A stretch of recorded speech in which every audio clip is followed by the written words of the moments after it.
Good morning everyone, welcome back to my Allotment Diaries. My name is Emma, these are my Allotment Diaries. I would love for you to subscribe to my channel if you are new. Thank you if you already have, it's lovely to have you here. I am back today. If you watched my last vlog you'll know that I set out some traps for the slugs and snails, some beer traps, and I've never done this before and I'm really excited to check them. However, as with all my plans, I don't check the weather or anything really, and last night we had the worst storm ever, and it absolutely downpoured. London actually flooded and most of the trains got stopped and all the roads got shut, and it was like proper flash flooding, which is so rare and I don't think it's ever actually happened in London. But of course it happened on the night that I put my beer traps out for the first time ever, because that's what I do, I control the weather.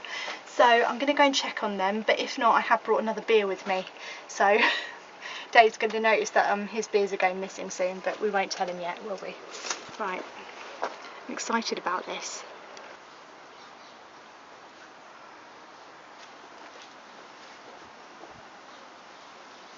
Oh.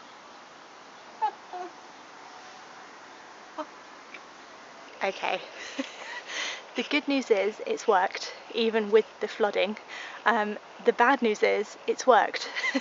And I don't know what to do next. I did not think this bit through. This is the bit that I didn't think through. How do I get the flipping slugs out? Oh my God.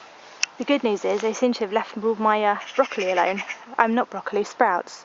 They all seem to be okay. So it's clear that the beer traps have definitely worked and attracted them to that beer instead of Brussels sprouts. I mean that's fair enough. I think most people would probably choose beer over Brussels sprouts. Not me, I like sprouts better, but I'm weird like that. Right, I've got to get them out now.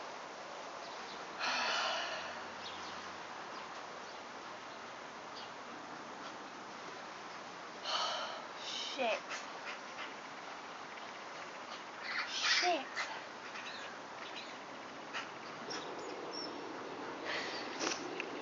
So, oh God.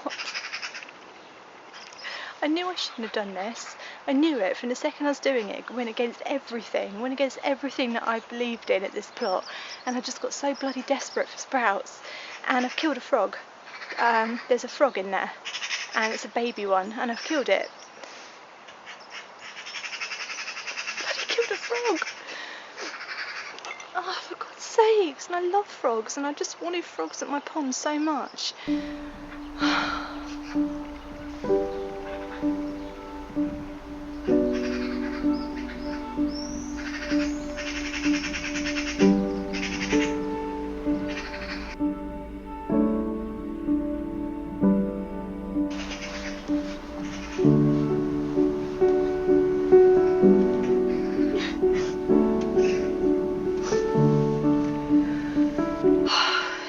What a horrible, evil, bloody person that I've done that. I can't believe I've done that. I'm never doing that again. That's it. What a horrible way to learn a lesson as well. Like, what an awful, awful way. And it's such a harsh, nasty lesson from Mother Nature, because all I've wanted in my pond is frogs. You know that. You know how obsessed I've been with frogs in my pond for the longest time. And then, you know, to go against everything that I'm trying to do here and decide to kill slugs, to literally kill them, I've killed a frog, which is the bloody creature that I've wanted in my pond the whole time. Who would have eaten the slugs? Who would have eaten the slugs? That is one heck of a lesson learned. That is one heck of a lesson learned, and I will learn from this, and I will never ever kill a slug or a snail again, and I will never ever do something that could endanger other wildlife, even if that's eco-friendly slug pellets. And I know you keep saying to me to use them and stuff, and you know, just put them down there, they're harmless to wildlife, but I just don't believe it anymore. I just don't believe it, and I'm not doing it anymore. And even the slugs was horrible. It's horrible. It's a whole jar full of bloody dead slugs. It's nasty. It's horrible. I'm chucking away creatures. It's nasty, and I'm not doing it anymore. Oh my God. Right, onward.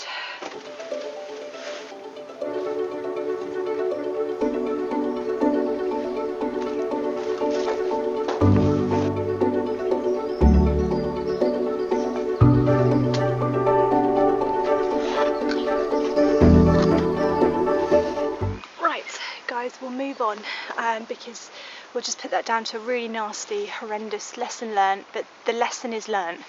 And I think that's the most important thing. I've learnt my lesson, I will never do that again. And I'm going to draw a line under it, and that's it forever. The slugs can just have the plot. We'll just let the slugs roam, it's fine, don't worry. I'm still getting some stuff, so I'm not too bothered anymore.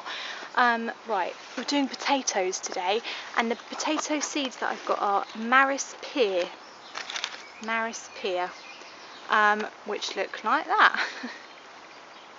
So I'm going to whack these in the ground, and I did do a bit of research on them. I'm going to also cover them for the frost in the winter, but basically I'm going to dig 2 trenches quite deep and then put the potatoes in and just cover them with a little bit of soil, and when they start to sprout I'll bring the trench down and keep doing that until we get plants. Basically that's what I'm going to do now. I'm going to dig 2 trenches. Give me something to do. There.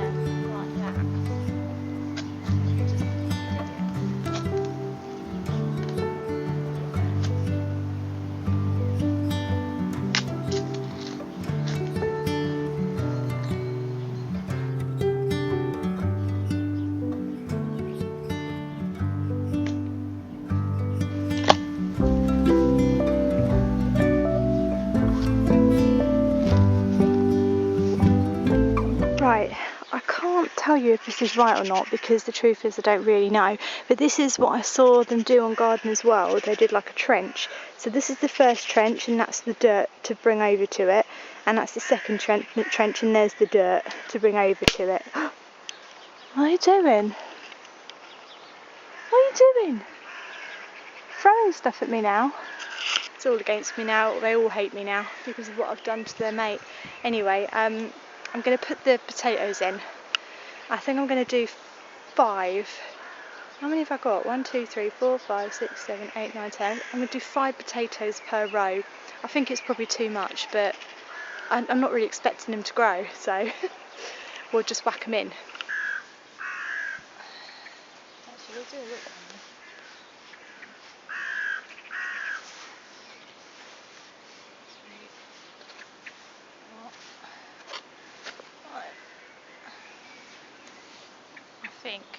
I'm not entirely sure about the spacing of them. I think it's okay, but I'm not entirely sure. I've never done this before, and I'll just yank one out if it gets too crowded or whatever.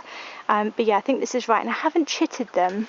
What you normally do with potatoes is you chit them, which means you put them in the sun until they sprout some shoots, but in July apparently you don't have to do that. Some of them are getting little shoots. You can see on this one here.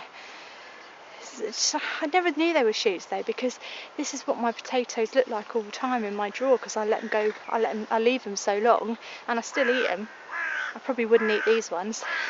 I don't think you can actually. I think they're seed potatoes, which is completely different apparently. But yeah, so I've just whacked them in like that, and then we'll just cover them with a little bit of soil just so it covers it. They need to get to the light. They need light in order to grow.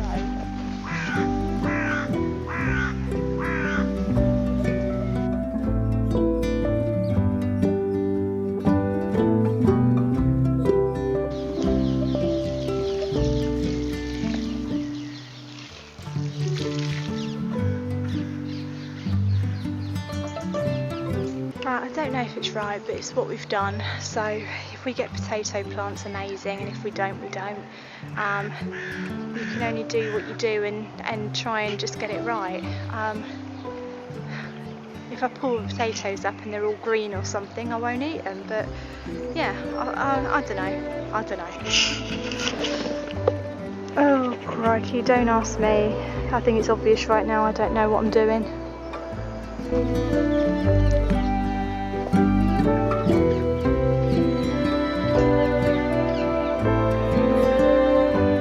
I'm just going to stick in some more beetroot seeds, beetroot, whatever you call it, I don't know what variety this is. It's oh my goodness, traditional Italian beetroot.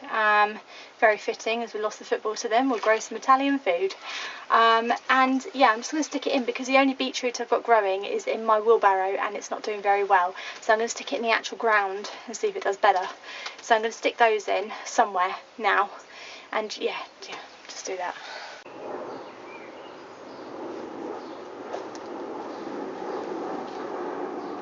Right, I'll stick them all in behind the pumpkins because even if the pumpkins grow over a little bit, you can see they're starting to stretch out. Beetroot can grow in sort of partial shade, and I think it'll be okay here, to be honest. So I'm going to whack it in here, just in a long row. Might not be the most traditional time to start sowing beetroot and stuff in sort of like late July. I know you can sow it up to July, but I like to just start whacking stuff in July. I don't think there's any harm in it. You know, if it doesn't grow, it doesn't grow, but just whack stuff in. The fun of it, innit?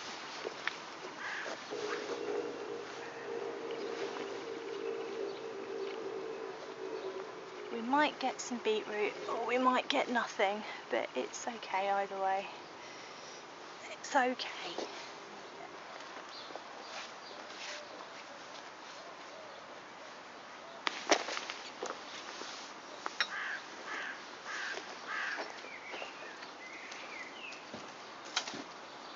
I lost my mojo a little bit today now. I feel a little bit miserable now that I've killed that frog. Got my potatoes in, which is what I've really wanted to do today, to get those sorted, and I've got the beetroot in as well. I think I'm just going to leave it here today, to be honest. I'm wondering now if there are actually frogs in my pond, but they're so little I can't see them. I can't see any, but that frog that died was so little. Maybe there's little ones, I don't know. Maybe there's tiny little frogs in here and I just can't bleed and see them. Maybe they've been here the whole time.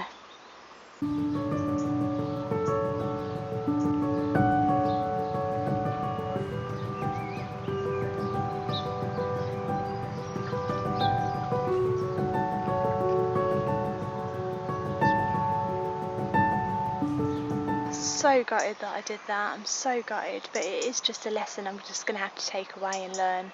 And it is just a circle of life. It's only one frog, and at least it was only one frog. Do you know what I mean? At least it wasn't a hedgehog, unless there's a drunk hedgehog swaying around somewhere.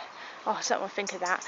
But yeah, it's a lesson learned, and I'm going to stick with my guns now, and I'm not going to kill anything. I'm going to be eco-friendly, and I'm just going to use eggshells and brambles and things like that.